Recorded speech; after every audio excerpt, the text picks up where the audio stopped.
trenches, relax. Welcome to the Trenches Podcast. We good? You sure? You sure we're good? You positive? Oh, you guys Mic are check. Great. All mics are working? All right. All mics are working. All right. Are you ready? I'm ready. For sure. What's up, everybody? Welcome back to another episode of The Trenches. I'm here in the rack with a very special guest, a good friend of mine that I've known for a long time. Not a long time. Let's some amount of time. A decent amount of time. Yeah. Mr. Jonathan. How you doing? Un aplauso para el Jonathan. I'm good. Thank you. How you doing, brother? I'm good. I'm excited. Yeah? I'm pumped. Yeah. Good. I mean, I've been watching you work from Vegas, and it's been pretty cool to see you do your bro. thing. And then finally, you're in Chicago and invited me. I was pretty pumped when that invite came through. I was. Thank you, bro. I appreciate it, man. I've also been keeping a close eye on you, man. You're doing a lot of things, man. You're doing a lot of things that I think a lot of people need to sort of catch up on. Like, not catch up on, to start paying attention to and incorporate that. Mm-hmm. You know what I mean? One of the things that I really like about you, bro, is that you did everything. You're younger than me. You're 25, 24? 25. So, doing something at that age that's going to prepare you and catapult you to a better place in life 10, 15, even 20 years from now when you're 40, bro. You know what I mean? Like, that's you're on a whole different mindset, different game to prepare for that. And I think that's beautiful. And I think I'm really excited to share that with people so they can hopefully start to incorporate that. Well, thank you. I mean, I've just always kind of been someone that thinks about like the future and like where I want to be in the future. So I just don't want to kick myself in the butt when I'm 55 or 60 and like what am I going to do for the rest of my life when I retire, And I just want to be prepared for that. And that's kind of like what drives me kind of every day. And that's kind of like why I do what I do and why I want to do what what I'm going to do. Absolutely. Has it always been like that? Have you always kind of been like seeking and preparing for the future and stuff like that? Kind of. Well, like since high school, I was more like I knew I always wanted to have a business, and I knew I didn't want to be working for someone or being limited to my work because when you work for someone, you no matter how hard you work, if you're working like for a company, like if you work really hard and you're like a really good employee for them, you still work 40 hours and your paycheck's still going to be the same. Absolutely. You could be the best one in the company, but you're making the same as the person who, maybe shows up late. Yeah, absolutely. And I experienced that a little bit, I thought, when I was working in college. And it's just always, I knew I wanted to work for myself because I knew I would work really hard and hopefully be rewarded. And I didn't know what it was going to be. I didn't know I wanted to do real estate till literally maybe 8 months from when I was going to graduate college. Oh, okay. So you're almost done with it and you were like, I think this is what I want to do. Yeah. So in high school, I always knew, again, that I wanted to have a business, but I had no idea what it was going to be. So I went into college just to study business administration. Sure. And it was just like, I mean, this is what I'm going to do because I know I want to have a business. I don't know what the business. You could ask me, what kind of business? I'd say I have no idea. Yeah, I was the same way. It's kind of funny that you say that because, growing up, I always wanted to do something with like a bar or a club, but I knew I wanted that to be my thing. You know what I mean? Like I want to have this. And as I got older, stuff started to change where I'm like, well, you know what? Maybe I want a barbershop. Maybe I want a barber school. But the whole point is I knew that something needs to be mine because one of the worst things of, and we're here with Diego too. I don't think I mentioned that. But one of the worst things that him and I can attest to is when you're working, bro, for somebody and you're 50 hours in, 55 hours in, tired, stressed, bro. And it's just like you're doing it because you're, obviously you want them to cut the check. You know what I mean? But at the end of the day, at least for me, I always kind of thought like, of course the money's cool, but like a thank you from the person who I just made all this money for would have been cool. You know what I mean? Yeah. And like I think the reason why I was so gravitated on doing stuff for myself was because, you're not looking for anything. You're doing it. Everything that you're working, you're putting out is benefiting you and the people that you provide opportunities to. Right. You know what I mean? Right. And that's one of the beautiful things that I feel like something needs to happen for you to realize like, you know what? I don't want to do this shit for somebody else. You know what I mean? Like I'm putting all this work. I might as well do it for myself. And then that's when I think you start to, cook with some gas. Yeah. I always saw. I think a big part was my parents, my family. They I just always saw how hard they worked, but I always felt like they should have been rewarded more than what they were being rewarded with, because I mean my parents worked hard and they work hard still, and like it just working for a company, you know, the company was there before you and it's going to be there after you. They could find a replacement, you know, that in 2 days if you left. And that I think that's where my motivation really came from, to just be able to work for myself and try and make things work for myself instead of doing that and going that route, which is, I mean, it's a big risk, you know, because it is. You don't know what's going to happen. You don't know if you're going to fail, but there's multiple risks, financial risk, like personal, like there's so much that goes into it. But let's go back a little bit. When you said, you know, your parents work hard and stuff, one of the things that I will always give, you know, my parents props is, shout out to you, mom and dad. My dad taught me how to work really hard. You know what I mean? My dad was like, I'm gonna teach you how to work. You know what I mean? And teach you how to make money. So thankfully, you know, that work ethic I think was just instilled, and I grew up doing it. And my mom too, but she taught me, you know, money.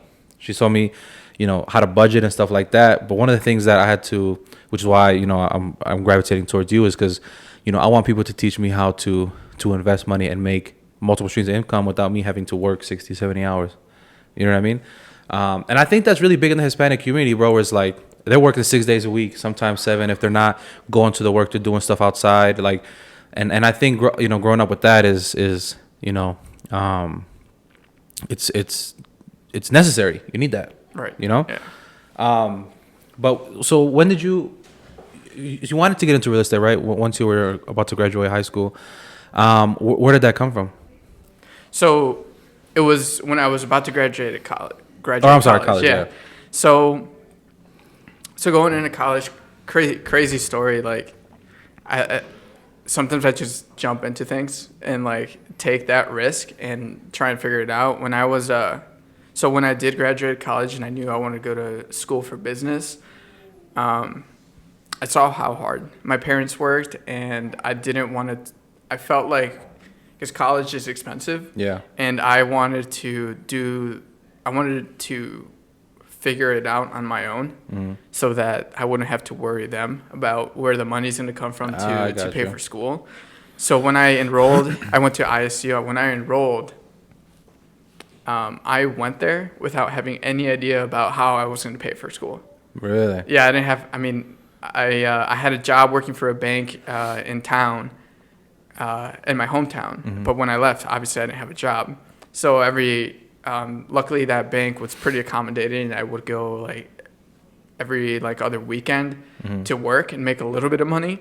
But I mean, it wasn't nearly enough to pay I think it was like $4,000 per semester, which is really not that much. But I was trying to do it on my own, and I was 18, that's a lot to come up years with. old. Yeah. And I just kind of threw myself in. I didn't know how it was going to be paid, and to the point where I think I was 2.5 years into college. I had to sit out a semester and work full time to catch up on the school bills. Wow. So I just kind of figured it out on the way, but luckily that semester helped me a lot to try to save as much money as I can and get that tuition paid. And then once I was about to graduate, after all that, after working, I was working in a call center for an insurance company, and then also a bank. So after all of that, we're 8 months from when I'm about to finally graduate, and I said I wanted to do real estate, and I knew that I wanted to practice real estate back in Mundelein, in my hometown. I felt like that's where I knew the most people, where I could, my family was there, it would be the best. It just felt right for me. And so I had 1 semester left of college, and I was thinking about dropping out. Yeah. Because I didn't need that degree. I knew you got to take the course, get your license, and you don't have to have a degree. Yeah, the real estate license, right? Right, the real estate license. But I'm glad I stuck with it because, you know, the business part of the being a realtor really helped. You know, those classes definitely did help. But I was, you know, I worked so hard to pay all these bills, and I was ready to like just drop it all and jump into real estate. I'm glad I didn't, because I spent that time really just researching real estate. Yeah, and I think that's important, bro. Or because for me, I almost sometimes need to relax and not jump into things so quickly, and sit back and do the research, man. But in regards into that, bro, what's that like? Are you talking to people that you already knew were doing it? Was a lot of online searching? My supervisor at this insurance company I worked for was a part-time realtor. Okay. He worked full-time as a supervisor, and then outside of that, he was a realtor. And so as that was going on, I would go into Zillow and just look at like just these crazy cool condos in Manhattan, in Chicago right here, and then some these of them houses are in insane. California. Yeah. And I kid you not, I spent like maybe 4 hours like a day just looking through all that stuff. Yeah. And then I don't know why, but I did that for a long time, and then I realized like maybe I should like do something with this. I like doing this. I could spend hours doing this, and that's kind of where it dawned on me. And I started talking to my supervisor there, and he was telling me like, hey, I remember it was in October, and he told me I had 8 closings this month. And I'm doing this part time, and I just really started the wheels started turning, and Sure. I knew that that was something I wanted to do. So I started talking to him, and then really just a lot of YouTube videos. Yeah. Just shout out to Ryan Serhant. He's a broker in Manhattan, and he's got a lot of really cool videos regarding real estate. And just a lot of online research is kind of what I did during that time, because I knew I had to finish school. Like I wanted to, but I knew I had to finish school. And that's kind of where my research started. How do realtors get paid? This is what I looked up. How to be a successful realtor, just online, just find stuff out online. And then I had that guy, my supervisor, working. Yeah, dude, that's awesome, bro. And that's kind of the same thing with me, bro. About it was for me, it was more like talking to people first to like bring it up, and you're kind of like, oh, okay. Well, for you already kind of you asked the question to him. For me, it's like these people were bringing it up. They were like, they brought up like, hey, bro, do you think about throwing money into this and that? And I was just like, at that time, respectfully, I was making a lot of money, and I'm just kind of like, dude, like, yeah, whatever. I'm saving that money, whatever. And it wasn't until like everything kind of stopped to slow down where I'm like, you know what? Let me teach me about this, bro, because shit just got a little crazy. I think getting in contact with these people who actually do the stuff that you want to do face to face is probably one of the most important things, because YouTube is really cool. I feel like there's a lot of like dream selling and misinformation out there too. Yeah, especially on YouTube. I remember I brought somebody up to you and you're like, bro, stop listening to that dude. No, there's definitely that aspect of YouTube. They're trying to get views, which is cool, but there's also some like hidden content there that's true, and I was really into it, because I do love what I do. I've loved so far everything. And I think that's also what has kept me going, because I do like it. It's cool. And yeah, YouTube was huge. But yeah, you're right. Talking to people is also huge, and that was definitely big in helping me out. And then right now, there's in my office, I look up to these agents that are doing like $10 million a year, in the suburbs, and it's hard work though. Like it's taking time. $10 million, bro. $10 million. And hey, Diego, we might have to. You might have. We're in the wrong business, bro. That's crazy, bro. Wow. Yeah, but these people that do that are the ones that are in the office every single day. Absolutely, yeah. And see, but the cool thing about that, I'm gonna cut you off, is that it's accessible.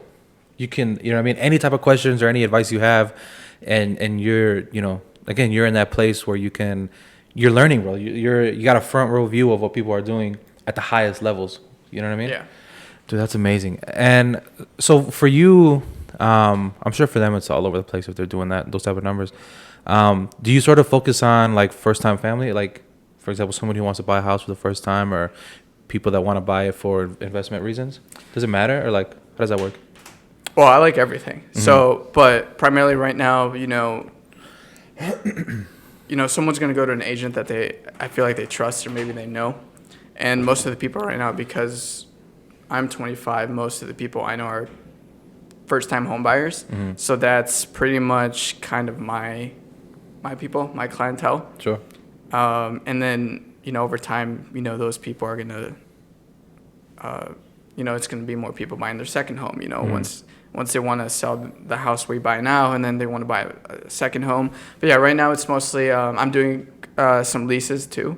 Because a lot of my, my close friends are at the point where they want to rent. And then, eventually they're going to buy their place. So I'm helping them with that. And then first-time home buyers really right now. Now, investment properties is really kind of a goal for me. I try to do a lot of research. I'll say flat out, I haven't bought property of my own or helped someone buy property of their own with investments, because it's something that I feel like it's pretty big for someone. So you want to make sure that you know all your stuff when you're doing it. So I'm in the information gathering kind of stage and learning, because these agents that I work with in my office, they definitely do that stuff. And I have a chance to pick their brain, definitely look at some stuff online. So that's kind of like what I'm working on now. But definitely that's the plan for the future, because I definitely want to have some investment properties of my own. Sure. No, you and I both, bro. That's something that is also really drove our move to Vegas. You know what I mean? We wanted to get into it pretty quickly, and then the Rona happened. Nothing stopped. You know what I mean? It's still on the on the vision board and stuff. Now, there's a lot of stuff that you read about, especially people talking about real estate specifically. There's always a huge debate of renting versus buying.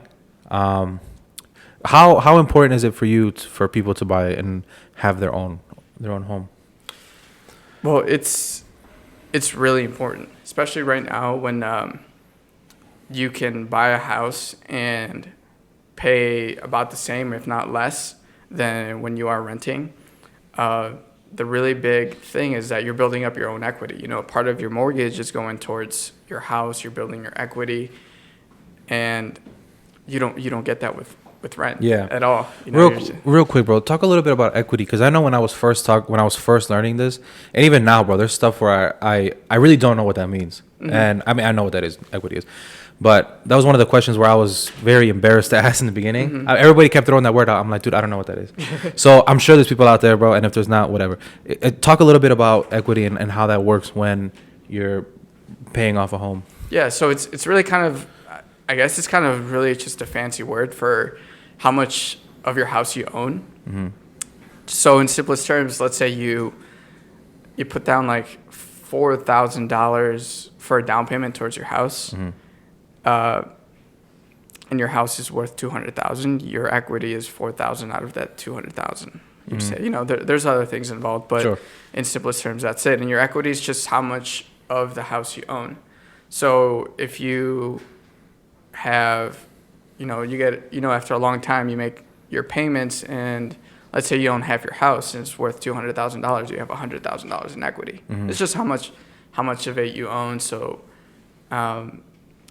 because your mortgage, when you first buy the house, it's largely owned by the bank. It's in your name, but they have a large part of the mortgage. And as time goes on, you build your equity because you're buying a little bit more of your house, and you own, in terms of numbers, a little bit more of it. Gotcha.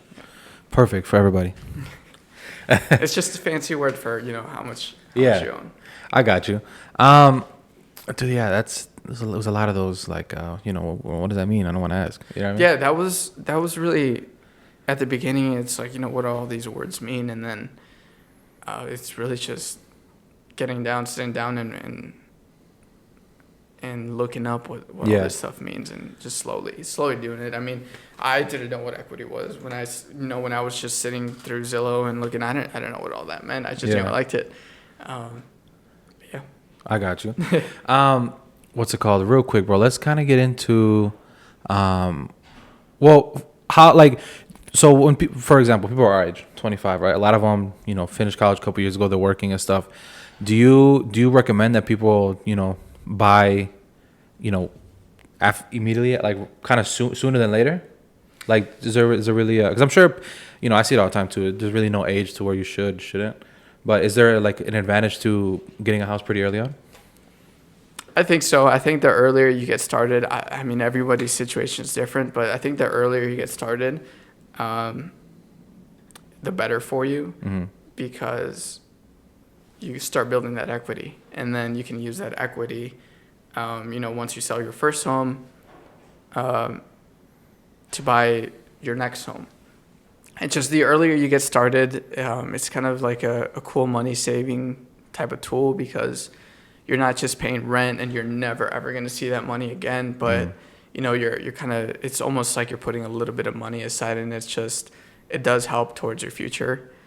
And I do think that the sooner you can, the sooner it is just better than having to rent and pay someone else's mortgage, when you can be paying your own and saving and just doing your own thing. Yeah, no, absolutely. It also feels good, right? Well, for sure. If you're a homeowner, it feels way better than, living in someone else's house that, you got to move out in a year and then sign another lease after that year. It just feels good that you're in your own spot. Yeah, I think that's really important too, man, is to like have a place like, because before we moved out, we were living like in apartments and stuff, and it's just like, yeah, it's home, but like now it's a lot different. Like, this piece of the earth is mine. You know what I mean? And there's a place where like, man, I'm gonna come home, everything's gonna be cool, and it's actually home. You know what I mean? And I know renting too, you're like, no, let's not put up this painting, because then we gotta patch the shit up. You know what I mean? Yeah. No, dude, that's great. I agree. I always tell the homies, definitely, everybody's speed is different, depending on what you got going on. But, yeah, man, I'm like, yo, just, settle down. I'm trying to get Diego to buy a house. Yeah, I mean, that's like, so with my situation, like, I'm a DACA recipient, and stuff like that. And for like a while, we weren't able to purchase a home, but we paid taxes, Social Security, pretty much as we were citizens here, right? Right. Except we can't leave the country. Right. And for a while, we weren't able to buy homes or, apply for a loan for a home. And now it seems like they open up the door for that now. So it's like, what is somewhere to start? Like a kid like that's a DACA recipient. Like, do we need, like, how much money do we need for like a down payment for a house? Like, how far back in Texas do we need to have saved up, or, proof of taxes and stuff like that? Yeah. Do the same loans apply? So I'm sure it's a little bit different. So this is definitely something new. It's just maybe a couple weeks. Yeah, it couldn't have been more than 2 weeks for sure. Yeah. So this is something where it's totally new. So like, I wish I had more answers for you, but for sure. Really, where you want to go with that? God damn it, Jonathan! No, I'm just kidding. Really, where you're gonna go with that is really a lender, because right now, as far as I'm aware, it's in the works, and I haven't heard of anybody actually been, buying a house, right, and getting that deal done. I'm not sure if it's the same thing, but I know that some lenders now are doing I-10 loans. I-10? I-10. Yeah.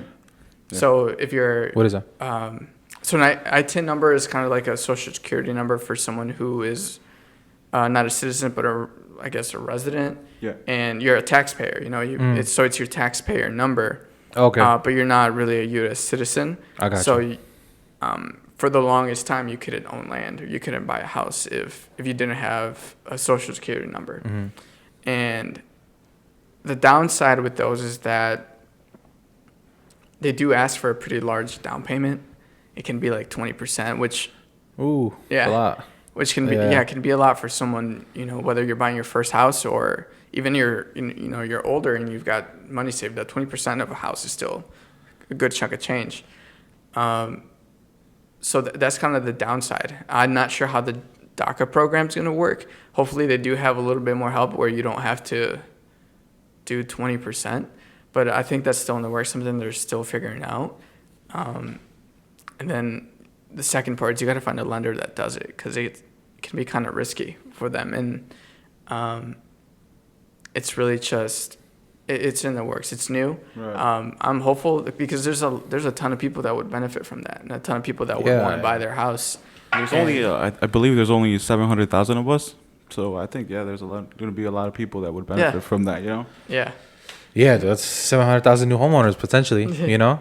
Is that like all over or just like in Chicago? No, in the United States, I think there's somewhere between 700 to 800,000 DACA recipients. Wow. Yeah.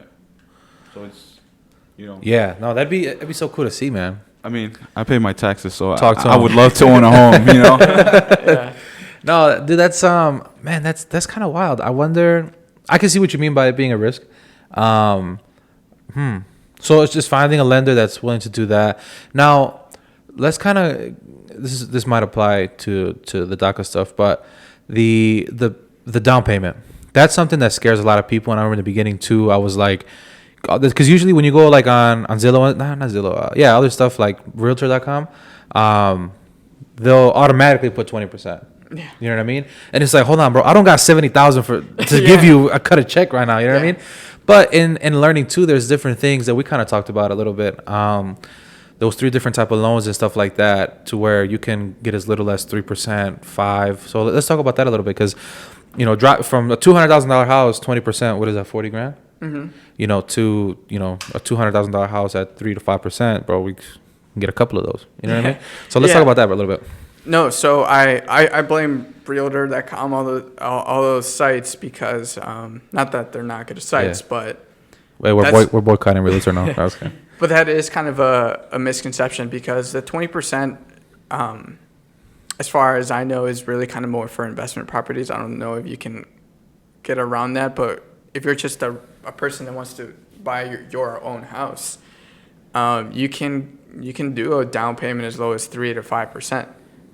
Those loans exist, and I don't think a lot of people know that. 20% is kind of what I hear.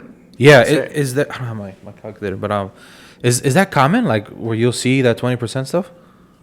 No, some people will just say, I want to put down 20%.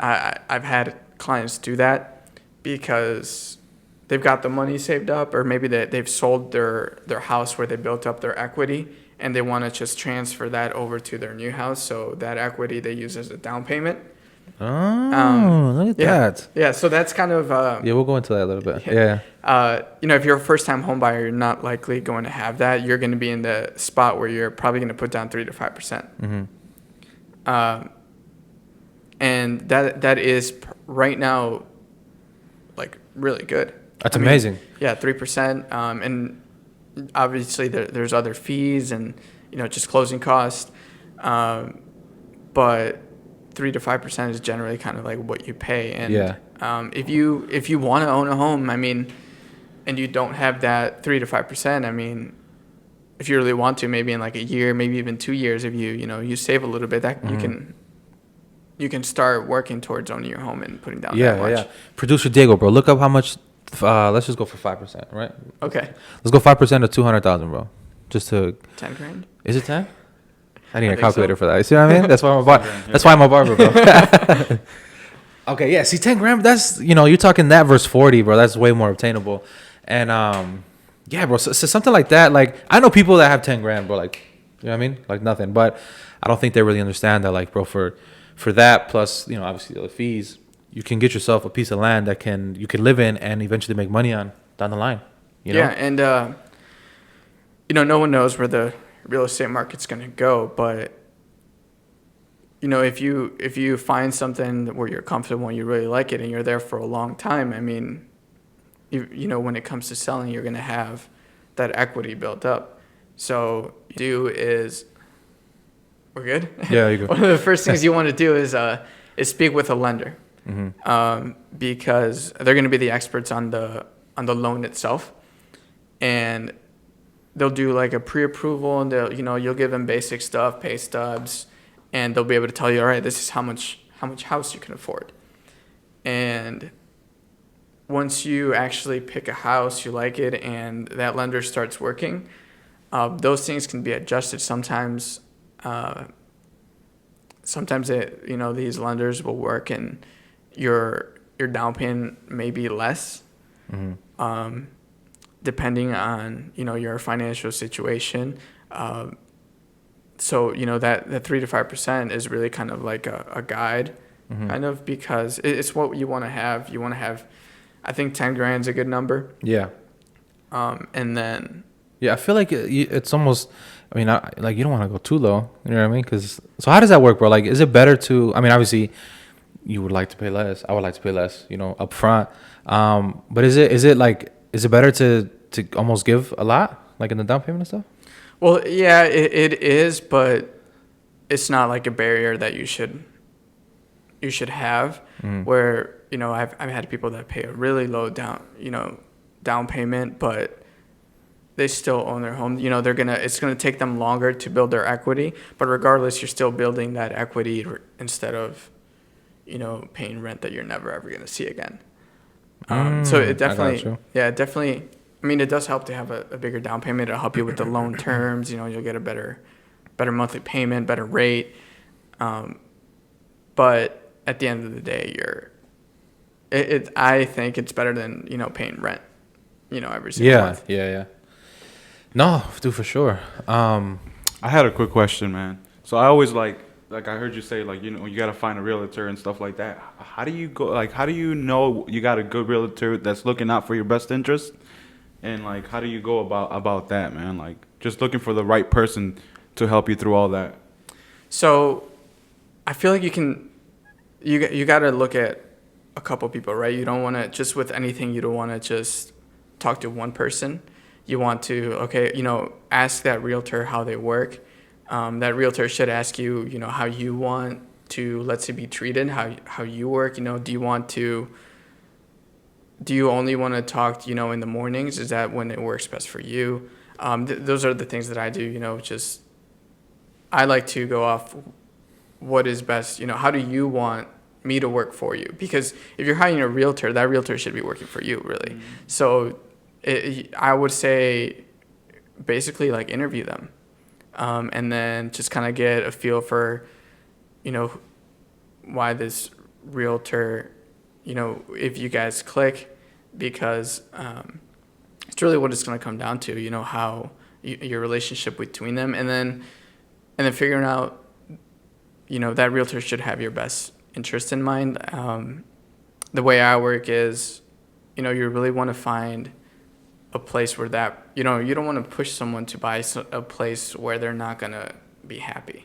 Because for me, I want someone to be happy. I want to follow up with them and say, hey, how's your house going? Hopefully everything's good, and then because down the line, I want that person to trust me again. And, for me to not only, sell their home in the future, but help them find their next home. So really definitely look into one, more than one, so that and then just, see how they work. Because, you'll get people that won't respond to you in a timely manner. And I think that's important. Nowadays, your phone's, right here. So you should be able to respond to people. And, I feel like you can tell, you can tell when someone's got their interest, your best interest, and whether they just want to make a sale and then make the money off you, and then you'll never hear from them again. I feel like it's a feeling you can get from someone. Yeah, that makes a lot of sense. It's up. I feel like you need to like the person and click with them to, to accommodate the individual's needs. Cool. Yeah, and then it's really, if we went into details, there's there's a program realtors use it called the MLS, where we have pretty much access to all the homes available for sale, rent, whatnot, and the ability to use that. I think every realtor can use that, but there's this thing where you can set up automatic searches where if I put in your criteria, hey, you want a 3-bedroom house, ranch style with a basement and a 2-car garage, I can put that in there, and it'll feed me all the houses that meet your criteria. And that's cool. And then if any new ones comes up, as soon as they're up, it'll send me an email, and I can send it right over to you, or it can send it right to you without going to me first. Okay. So it's just kind of like, and that, when you interview a realtor, they'll be able to, tell you all this and how they work.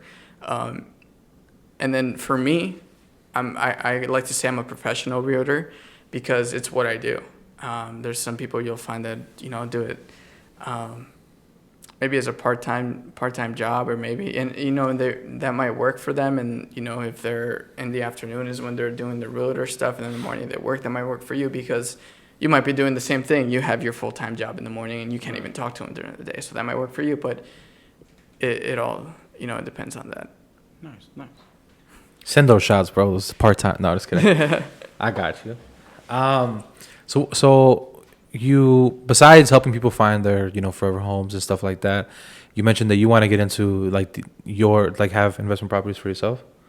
What does that look like, bro? How does that look like for you in the coming future and stuff? So for me, you see a lot of like you said on YouTube, like all these people that own like these apartment buildings that are 100 units, 100 plus. I know what you're talking about. I think for me, a starting point would be something like a duplex, maybe a 3-unit type of thing. Yeah, that's what I want to go for. Because, as you start, it's just, you want to know, because you can't, how am I trying to say this? So when you go into it, it's one thing to like us talk about it right now, and then it's another thing to go ahead and do it, because not only is every apartment different, you got to make the numbers work for you as well. And it's just you just have to, one thing I think we discussed before also too in our previous conversation was that you got to get out there and see all of these buildings. You can't just go out one weekend and you have the money and buy the first duplex you see. You have to kind of get a feel for the area, what the duplexes there usually, what most of them look like, and it's a lot of groundwork. For sure. I remember you brought up to me too that like sometimes you and your girl will go just to like open houses and stuff, right? Yeah, when I was getting into the business, I spent a few weekends looking up all the open houses, and that's actually how I got associated with Berkshire Hathaway, is that I met one of their agents at an open house, but I spent a few weekends going to just as many open houses as I could. And now as a realtor, I still do it because I think it's important to see what's out there, see what houses are selling, why they're selling, and just kind of what people like, what other brokers do. I like to, when you go to an open house, they have like their marketing material, like, pamphlets, brochures, stuff that I like to grab those and see what they're doing, how nice they make it look. It's important, I think. Yeah, you have to study, you know what I mean? Study what they're doing. And it's the same thing with buying a house. You kind of have to, there's no rule that says you can't walk into your first house and, it's perfect for you and you want to buy it. But when you are buying a house, it is a little bit of a process because you don't really know what you want, Yeah. Like you start out and you have this criteria, and then you start seeing, once you step into the house that, let's say, meets your criteria, you're like, okay, maybe that wouldn't work because of because of this. Maybe I don't want, I don't like these cabinets. Yeah, maybe I don't want this, this townhouse that's 3 stories. That's a lot of stairs, if but things like that. Yeah. What are your thoughts on, for example, because I know a lot of people that are kind of in my boat too, where they don't, like, I don't have a home, like for me, you know what I mean? But the first thing that I want to do is get into, like, I want to buy a property to invest and to rent out and stuff like that. What are your thoughts on that for people who, like, are renting and want to do that? Do you see that a lot, or? Well, I think the biggest barrier is that down payment. Because when you do want to invest, you have to keep in mind that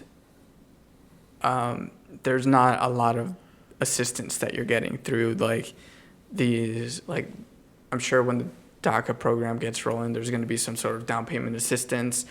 Right now, if you want to buy a home, there's loans you can get that offer you some down payment assistance, and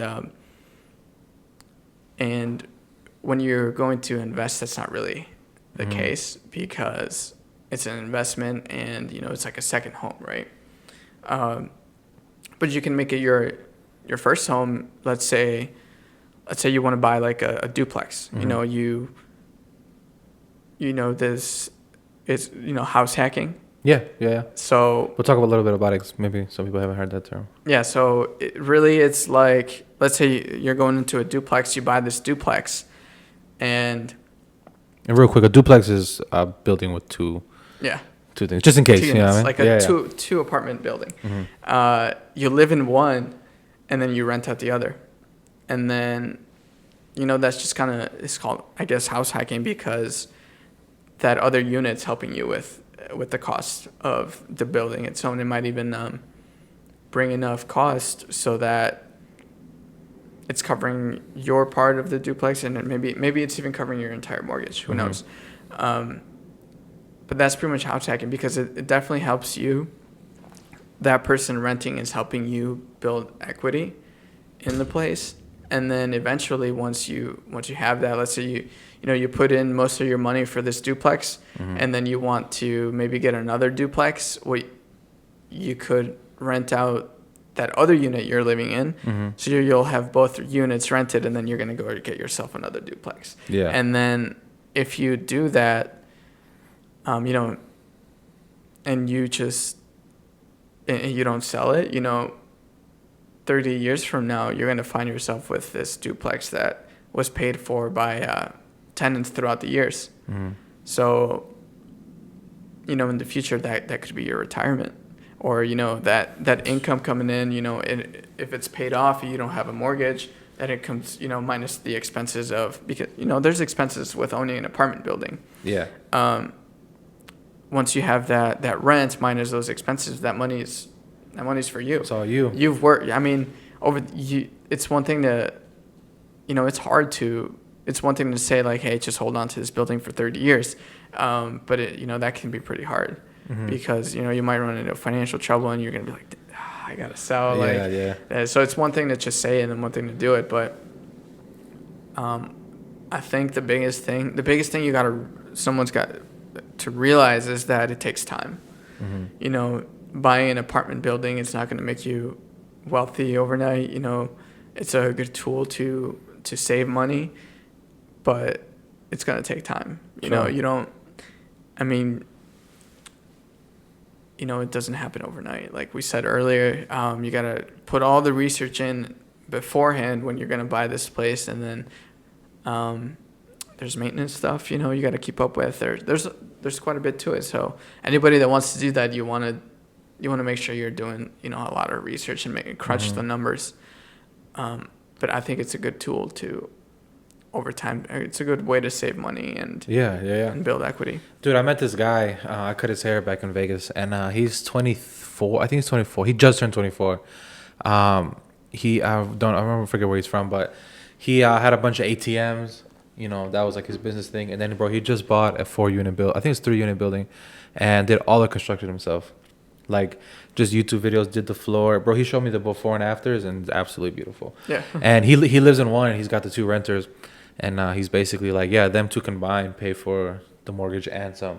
You know what I mean? He's ready. I think he's coming up a year to move out. But it's just really cool to see that, man. Like, the little sense of like relax. You know what I mean? Where you have people that are of course paying off your investment, and really your living, like your living situation. And I think that's why I'm really turned on to like multi-units. And I actually got put onto that late, man. And that's one of the things, you keep reading and you're seeing the different avenues that you can go about and kind of maneuver and see where you fall in, Obviously, I don't think, that's something that a lot of people want to do first because of all the stuff behind it. versus like doing single family homes. With people that you've worked for, is there a lot of like what do you see more in Mundelein, like Lake County and stuff, in regards to people buying investment properties? It's kind of all over the place because shout out Mundelein.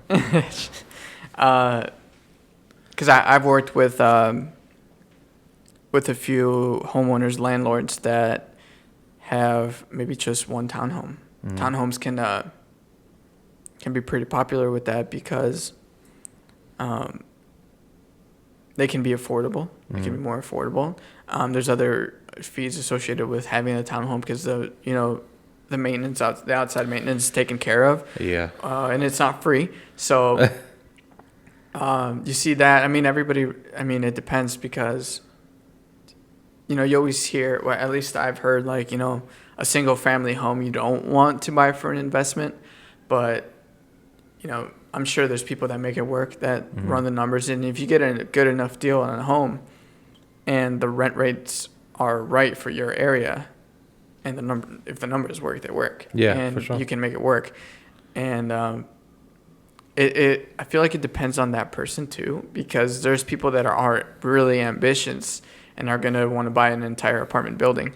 And there's some where it's still ambitious, because you're taking a risk to buy a house, and you're going to trust that the tenants are going to take care of it like their own home. Yeah. So that's another thing, you got to be really diligent with the tenants that you have. Man. In there. Yeah, there's, that can, you can get yourself in a situation if you don't know what you should be looking for, or, unfortunately, you got to have criteria for your tenants. Absolutely. For you to be successful, because you're putting your name on that building,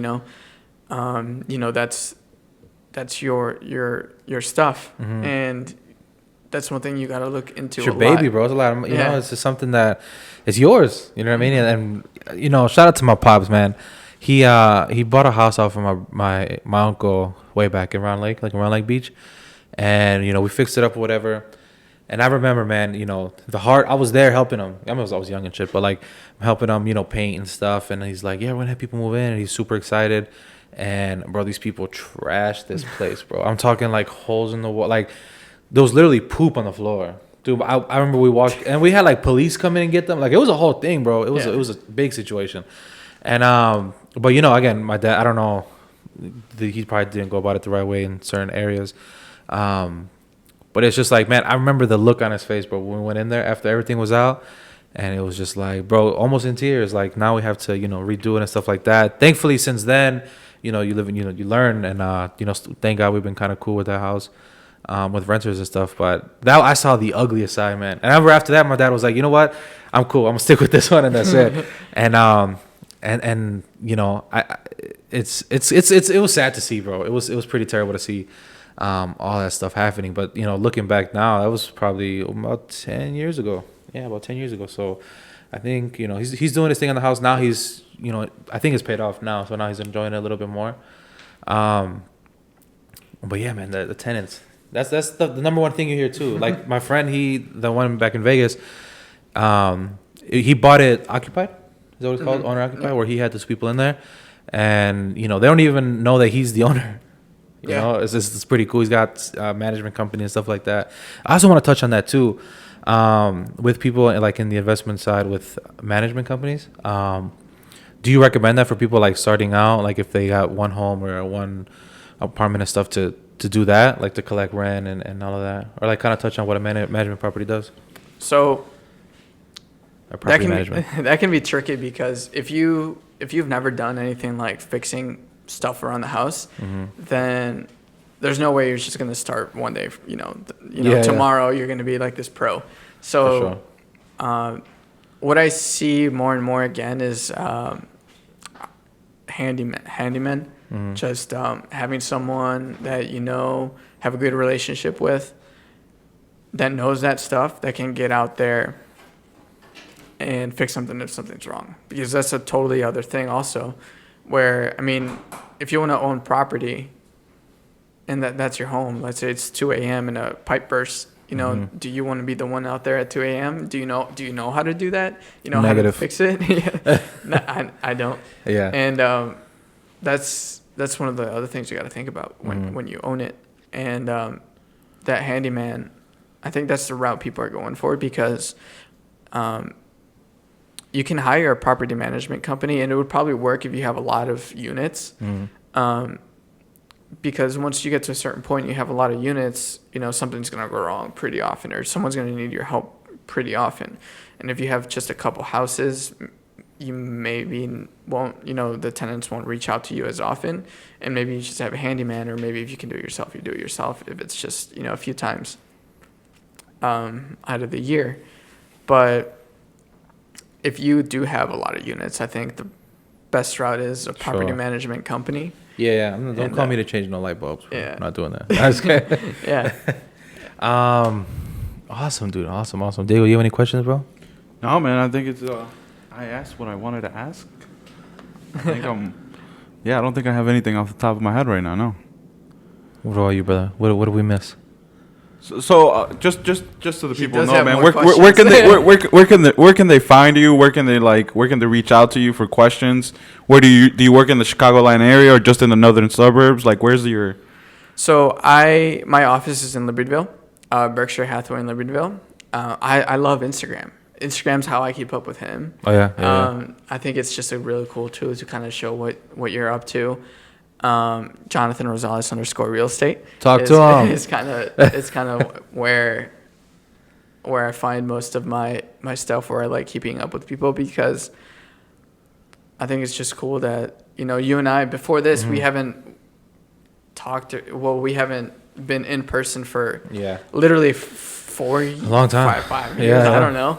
And even though that's the case, we were able to, you know, just start talking, because we've know what we each other been up to. That's kind of the main spot. But in terms of where I work, really Lake County and Cook County is where I like to be. The areas I grew up in, the areas I know the most, where I'm comfortable and what I like to do. I mean, I can go anywhere, but it's what I, you know, where I primarily focus. And really anywhere, single family houses. If you want to lease anything, it's, you know, I want to do it. Hit them up. Yeah, give them your Instagram, your email, number, whatever it is. Yeah, we'll put it in the link too. Yeah. In Right the description box. Right here. That was good. So real quick, bro. Again, thank you a lot for coming, bro. I think all this stuff is really important. Now, real quick, bro, give us a dummy down version. 6 steps. If you want to buy a house, this is what you got to do. And then, you know. Yeah. So you do have to have a little bit of money. You know, it's not free. But I think anybody with if you don't have money, you want to have a savings plan to get that down payment. You do need a little bit of money. Not only to buy the house, but once you own a home, if something, you know, this is the other part. If something goes wrong, it is on you. You know, you don't have a landlord to call. So you want to have a little bit of money on that, but really you want to save, and then keep up with your bills so you have a decent credit score, because that's going to help you a lot with your rate and the lender, and it'll help. You know, the lower your rate, the more house you can afford. So I'd say step 1, save. Save that bread. Save. Sorry, I'm gonna cut you off. What's a target you want to be at credit wise? Because your boy in the 800s, bro. I'm just saying. Quick loaf. No, it's okay. Yeah. Like, where do you want to be by? Like, what's a danger zone? Like, where do you want to fall? I mean, I'd say maybe like 625, 650. Above that, you know, if you're lower than that, you probably won't be able to get a mortgage. You know, it'll be too risky for that company. But the higher, the better. Because and really, I think as long as you don't have a horrible credit score, I think if you work on it for like 6 months, you know, pay your bills. If you got a credit card balance, try and bring that down. Because, you know, it's worth it. It's worth it to save a little bit of money and be able to buy your house. So that would be step 1. Then step 2, well, savings and your credit score. You want to make sure you got a steady job, because that's something that the lenders are gonna look at, and then talk to someone like me. Or just talk to me. Yeah, talk to me if you're in the area, because we'll get you set up on a good plan, like I said, I like to work for people for I'm getting hired, so I want to do how it works for you. Whether you whether you want to talk twice a week, once a month, we'll make that happen, and then we'll start looking at places. Beautiful. Real quick with the debt stuff, bro. Do you? Because I know obviously a lot of people have student loans, cars, credit cards. Is it better to just eliminate everything, or like show that you're working on paying stuff down? Because I know a lot of people will be like, yo, make sure you have no debt, or like make sure you have minimal stuff going on, like not so many credit cards. How does that affect the process? Well, today it's tough not to have debt. Yeah. Right? I mean, a lot of people definitely have a car that they have financed. I think that, again, the best thing you can do is save, because if you're buying Starbucks every morning, you can maybe give that up and start saving. I saw this crazy stat where this might be the best advice I can give. I saw it. I think it was like, if you spend $23 a day, like on miscellaneous stuff, whether it's your coffee, lunch, whatever, it can add up to $10,000 at the end of the year. Shit. Just just around $23, something like gosh. That. It ends up. He's like, we should have started with that, bro. Dude, it's funny that you bring up coffee. And I would like to say, dude, no, I'm gonna be honest with you, bro. Have you been to like California and stuff like that? No, I haven't. Dude, there's this place called Dutch Bros. They gotta cut the check now that I said that. But when I tell you, it is the best coffee. But it's like, bro, it's literally $5 every day. Don't get me wrong, I tip them my $1. Coffee. Yeah, because we'll talk about that later. No, and honestly, the past 2 years, bro, I've been extreme with the finances. You know what I mean? I budget everything. Like my wife and I, we talk about everything. But again, because my mom was really like, this is what you got to do. This, put that amount, do this and that. So, I'm real meticulous on stuff like that. But there's one of those things where it's like, bro, I got to get my coffee, my G. You know what I mean? But $23 a day, bro, that's kind of wild. You work 5 days. For example, you go to Chipotle and you get a coffee. That's $20 right there, bro. Easily, yeah. 5 days a week. You get double chicken and it's more. With the guac, you got to get the guac. And the chips, bro. Dude, that's crazy. Yeah. That's gonna be the 2020 challenge, bro. 2021. Let's do that. I'm gonna start putting. Well, I put money away every day, but I'm gonna start physically taking $20 a day, putting it to the side, and have $10,000. There you go. Cool. Diego, you with that, bro? This time next year, Chuy is gonna have $10,000 in the bank. Yeah, he'll be back. I mean, I hope I have more. No, but just from saving coffee, though. Yeah, just from not getting coffee. But like, it tastes better, bro. Like when you make it at home, it's not that good. You don't think so? True. No, definitely true. $10,000 a year. I mean, I'd rather have $10,000 than have my morning coffee. Yeah, I'm just saying. I'd rather have some mediocre coffee and have 10 bands at the end of the year. Some Nescafe. That's just me, though. Yeah. I gotta get some Nescafe, bro. That's bad. And it's one of those things I know, like, I shouldn't be doing that shit, but I still do it. But I'm gonna get better. I promise, John. Okay. Next time you come here, we'll talk about it. Okay. All right, bro. It was an absolute pleasure. Dude, again, all your information is gonna be in the link below, and we appreciate you guys. Thank you guys for watching. We'll see you on the next one. Peace. Thank you. Bye.